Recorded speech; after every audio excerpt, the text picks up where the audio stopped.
तो आइए स्टूडेंट्स हम लोग arithmetic progression exercise 5.3 question number 10 करते हैं।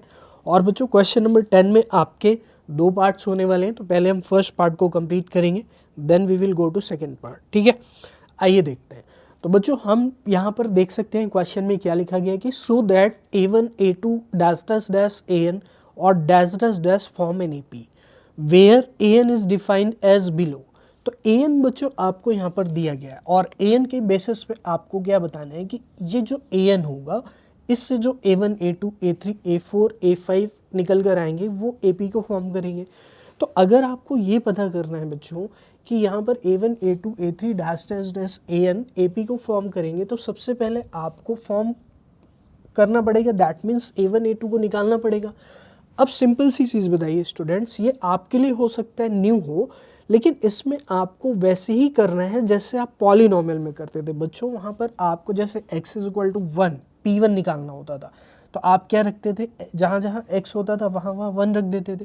तो ये भी एक पॉलिनोमियल है जो कि n के टर्म्स में है। तो अगर आपको A1 निकालना है तो n की जगह पे क्या पुट कर देंगे, 1 पुट कर देंगे।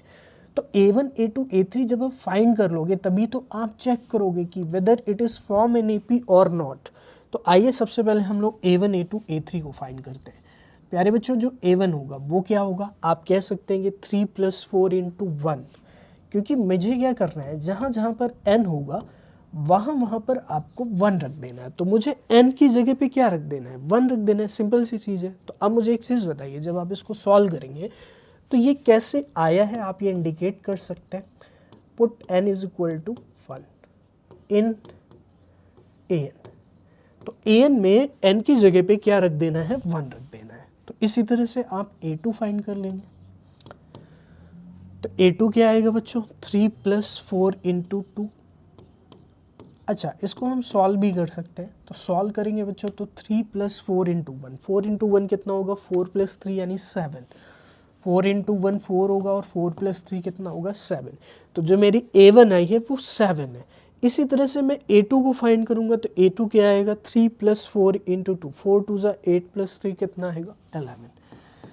तो ये कितना आ जाएगा, 11 आ जाएगा। ठीक है, A3 की बात करते हैं बच्चों।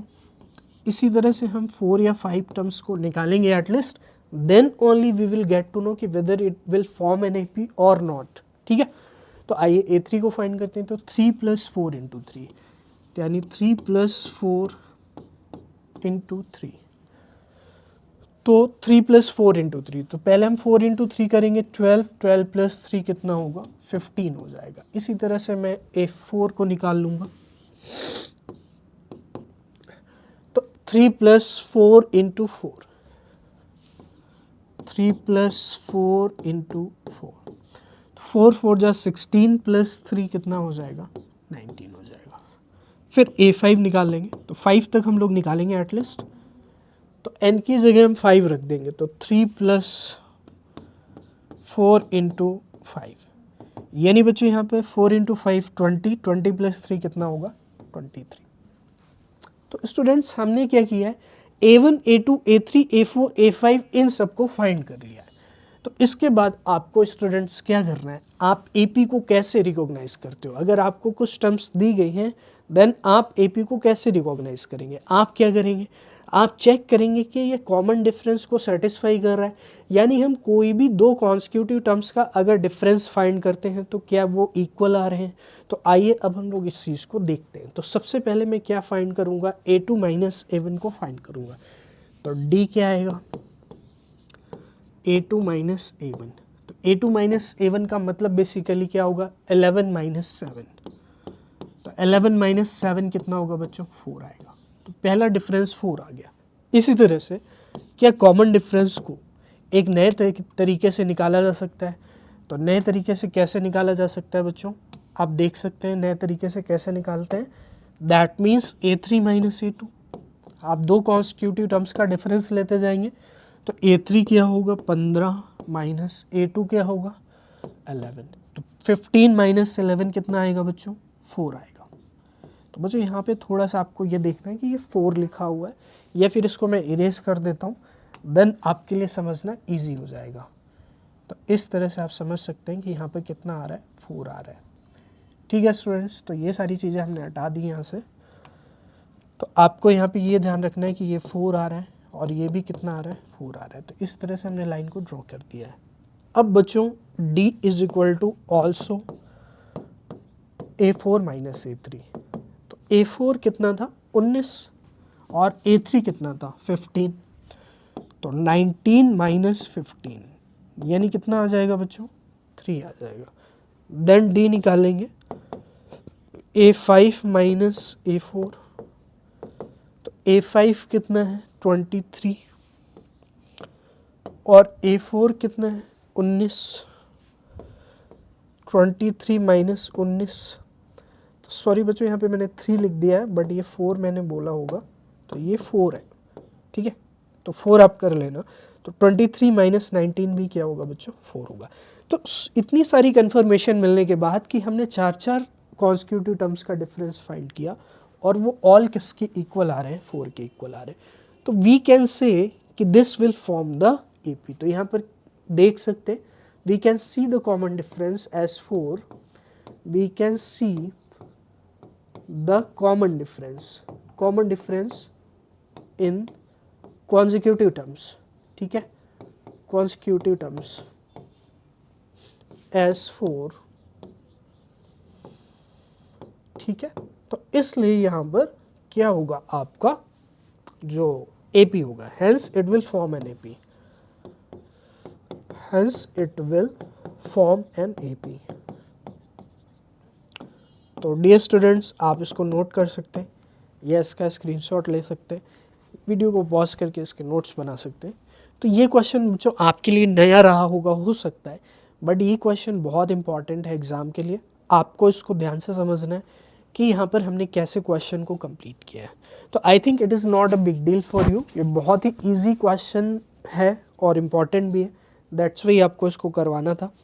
अब इसके बाद आइए हम लोग देखते हैं नेक्स्ट पार्ट हमारे पास क्या है, आप इसको नोट कर सकते हैं। बच्चों नेक्स्ट पार्ट की अगर मैं बात करता हूँ तो A1 A2 स्टेटमेंट क्वेश्चन की वही है students, but the thing is that कि यहाँ पर आपका जो AN है वो चेंज हो गया। तो AN हो गया 9 माइनस 4N, तो ये N मल्टीप्लाई में होगा, सफिक्स में नहीं। तो आपको लिखना है बच्चों 9 माइनस 5N, सॉरी। तो AN जो है 9 माइनस 5N, तो मैं A1 निकाल सकता हूँ। अब A1 निकालने में इतनी दिक्कत नहीं होगी। तो 9 माइनस 5 इंटू 1, तो यानी कि कितना होगा, 9 माइनस 5, यानी कितना आएगा बच्चों, 4 आएगा। क्या मैं A2 को फाइंड कर सकता हूँ? तो 9 माइनस 5 इंटू 2, तो 9 माइनस 5 इंटू 2 का मतलब हुआ 9 माइनस 10, यानी कितना आ जाएगा, -1 आ जाएगा। A3 को फाइंड कर सकते हैं, 9 माइनस 5 इंटू 3, तो 9 माइनस 15, 9 माइनस 15 क्या होगा, -6 हो जाएगा। A4 को फाइंड कर सकते हैं, तो 9 माइनस 5 इंटू 4, तो 9 माइनस 20, यानी कितना आ जाएगा बच्चों, -11 आ जाएगा। A5 को निकाल सकते हैं, तो 9 माइनस 5 इंटू 5, यानी 9 माइनस 25, तो कितना हो जाएगा, -16। तो इस तरह से A1 A2 A3 A4 A5, जैसा कि हमने प्रीवियस पार्ट में किया था, हमने 5 तक के टर्म्स को फाइंड कर लिया है। अब आइए बच्चों हम लोग देख लेते हैं कि यहाँ पर डिफरेंस क्या आ रहा है। तो D जो होगा वो होगा बच्चों A2 माइनस A1। तो A2 माइनस A1 अगर मुझे निकालना है तो A2 मेरा है -1 और A1 कितना है, -4, कितना आ जाएगा, -5। फिर D निकालना है बच्चों, A3 माइनस A2। तो A3 कितना है बच्चों, आप देख सकते हो, -6, और A2 कितना है, -1। तो माइनस ऑफ -1 यानी -6, और माइनस माइनस क्या होगा, +1, तो यानी कितना आ जाएगा, -5। तो आप देख सकते हैं बच्चों यहाँ पर D कितना आया, -5 आया है, और यहाँ पर भी D कितना है, -5 आया। हम कंफर्मेशन के लिए और निकालेंगे, यानी कि A4 माइनस A3 करेंगे। तो A4 माइनस A3 क्या होगा बच्चों, -11 माइनस A3 कितना होगा, -6, तो -6। तो -11 + 6 यानी कितना आ जाएगा -5। आप देख सकते हैं कि डी यहाँ पर भी कितना है -5। इसके बाद एक और निकाल लेते हैं, तो A5 - A4, तो A5 कितना है स्टूडेंट्स -16 और A4 कितना है -11, तो -16 + 11 इक्वल टू कितना हो जाएगा बच्चों -5 हो जाएगा। तो इस तरह से आप देख सकते हैं स्टूडेंट्स कि हर एक केस में कॉमन डिफरेंस क्या आ रहा है -5। So we can see common difference D is equal to -5, hence it will form an AP, hence it will form an AP।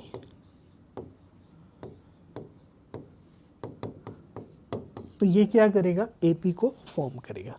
तो इस तरह से बच्चों आप नोट कर सकते हैं यहाँ पर, आपको आई होप कोई दिक्कत नहीं होगी। तो ये क्वेश्चन नंबर 10 हमने कंप्लीट कर लिया है दोनों पार्ट। तो स्टूडेंट्स हमने 10th क्वेश्चन में दोनों ही पार्ट को कंप्लीट कर लिया है, लेकिन बच्चों जब आप अपनी एनसीईआरटी बुक देखेंगे तो वहाँ पर मेंशन है कि दोनों ही पार्ट में आपको सम ऑफ 15 टर्म्स भी फाइंड करने हैं, यानी सम ऑफ 15 टर्म्स आप वहाँ पर देखेंगे आल्सो लिखा होगा कि ऑल्सो फाइंड, जो कि यहाँ पर मिसिंग है थोड़ा सा, also find the sum of 15 terms in each case, sum of 15 terms in each case. In each case का मतलब ये हुआ कि जो फर्स्ट पार्ट है उसमें भी और जो सेकेंड पार्ट है उसमें भी। तो आइए स्टूडेंट्स इस चीज़ को भी हम लोग कंप्लीट करते हैं कि अब हमने ये सारी चीज़ें एपी वगैरह फाइंड कर लिया है, ठीक है। इसके बाद हमने शो कर लिया है कि ये एपी बनेगी by finding the common difference D. But the thing is that बच्चों कि यहाँ पर 15 टर्म्स का सम निकालना है। तो 15 टर्म्स का सम निकालने के लिए दो ही चीज़ इंपॉर्टेंट है, that is your first term and common difference D. तो इस चीज़ को हम लोग यहाँ पे रखेंगे, बाकी चीज़ें इरेज कर देंगे। तो ए एंड डी को हम लोग यहाँ पे रखेंगे। तो डी इस केस में कितना आया था 4 आया था, और ए कितना आया था बच्चों वो भी आप देख लीजिए। हमारा जो ए है वो आप देख सकते हैं बच्चों कितना था 7 था, और जो डी था वो कितना था बच्चों 4 था। तो इस तरह से ए एंड डी हमें पता होना चाहिए किसके लिए, कॉमन डिफरेंस डी को, सॉरी सम ऑफ 15 टर्म्स को फाइंड करने के लिए। बहुत ही इजीली हम इसको फाइंड कर सकते हैं। आइए हम लोग इसको फाइंड कर लेते हैं बच्चों। S15, तो सम ऑफ 15 टर्म्स का मतलब क्या हुआ S15, और ये सेम चीज़ हम सेकंड वाले केस यानी सेकंड वाले पार्ट में भी कंप्लीट करेंगे। तो आइए बच्चों S15, सबसे पहले मैं आपको SN, आपको पता होगा वैसे n/2, ठीक है, 2a + n-1 × d। तो यही फार्मूला यूज़ होगा क्योंकि आपको A15 यहाँ पर नहीं पता है, नहीं तो फिर आप a + an का भी यूज़ कर सकते हैं। तो n की वैल्यू 15 यानी S15, तो 15/2 2a यानी 2 × a का मतलब हो गया स्टूडेंट 7, और n-1 यानी 15 - 1 × d 4, ठीक है, इतना क्लियर है। तो S15 15/2 14 प्लस 15 - 1 कितना होगा 14 × 4। तो बच्चों S15 बराबर 15/2 14, और 14 4 जा कितना होता है 56। तो S15 कितना होगा, S15 होगा माय डियर स्टूडेंट्स, आप यहाँ पे आगे सॉल्व करना पड़ेगा। तो ये मैं इरेज करूँगा।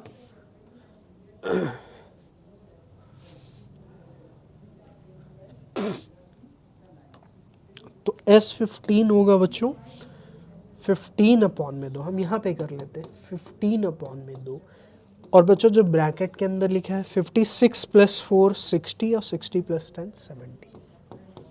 70 से 70 को डिवाइड करेंगे 35, तो S15 आ जाएगा 15 × 35। आप 15 की टेबल भी रीड कर सकते हैं इसको सॉल्व करने के लिए, या फिर मल्टीप्लाई कर सकते हैं। तो 15 की टेबल से मैं कर देता हूँ, 15 5 × 75 यानी 5 7 आएगा, 15 3 × 45 एंड 7 45 7 कितना होगा 52। तो S15 इस केस में स्टूडेंट्स कितना आ जाएगा आपका 525, ये आप नोट कर सकते हैं। फिर ऐसे ही हम लोग चलते हैं नेक्स्ट वाले केस में कि S15 वहाँ पर क्या आएगा, ठीक है। आइए बच्चों देखते हैं नेक्स्ट वाले केस में, ये आप नोट कर लेंगे।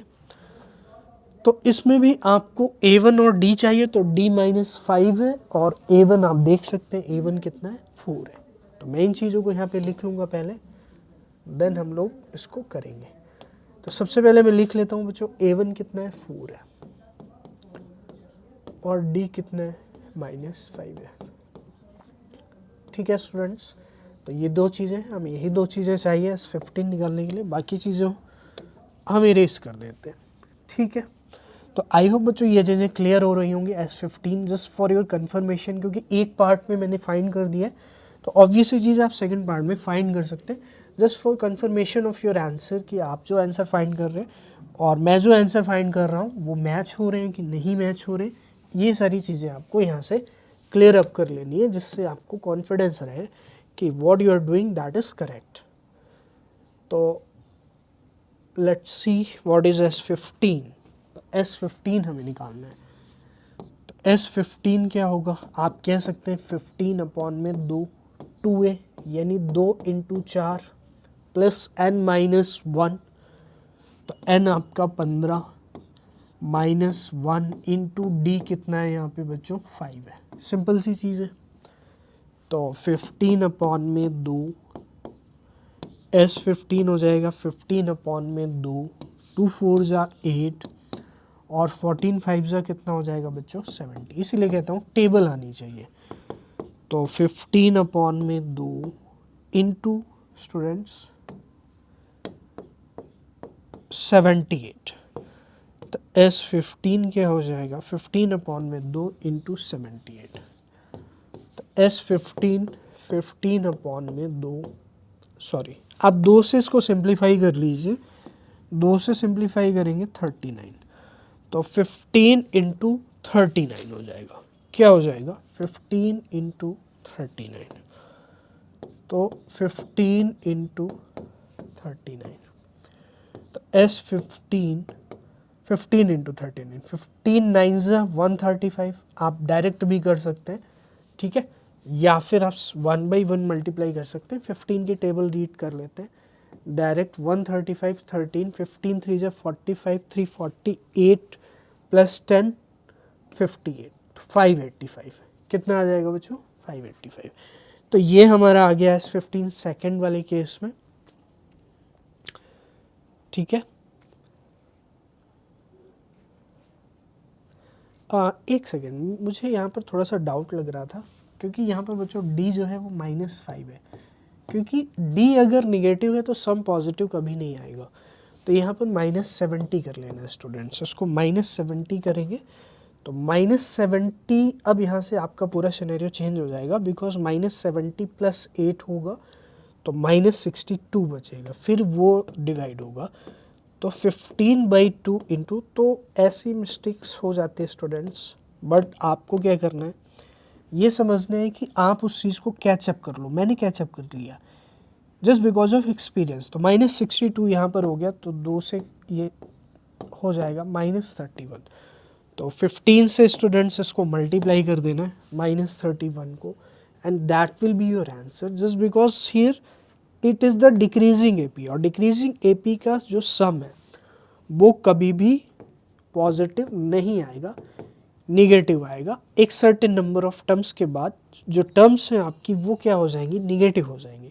और अगर टर्म्स निगेटिव हो जाएगी तो सम पॉजिटिव कभी भी आ नहीं सकता, ठीक है, क्योंकि वो जो आगे वाली जो आपकी कुछ पॉजिटिव टर्म्स होंगी उनके भी इफेक्ट को क्या कर देगा, ज़ीरो कर देगा, और फिर निगेटिव टर्म्स क्या होंगी, डोमिनेट होंगी, जिससे आपका क्या होगा, जो सम है वो निगेटिव रहेगा। तो 15 × -31, या आप ये कह सकते हैं -15 × 31। तो S15 -15 1 जा 15, 1 -15 3 जा 45 एंड 1 46। तो बच्चों आंसर जो हो जाएगा -465 हो जाएगा। कि ये चीज़ आपको क्लियर हो रही है कि यहाँ पर ये मिस्टेक क्या थी और कैसे मैंने उसको करेक्ट किया, just because it is a decreasing AP, so the sum will also be negative. You can note it down. तो इस तरह से बच्चों हमने जो इसका सम वाला पार्ट था वो भी कंप्लीट कर लिया है, और जो A1 A2 यानी कि AP को शो करना था उसको भी हमने कंप्लीट कर लिया है।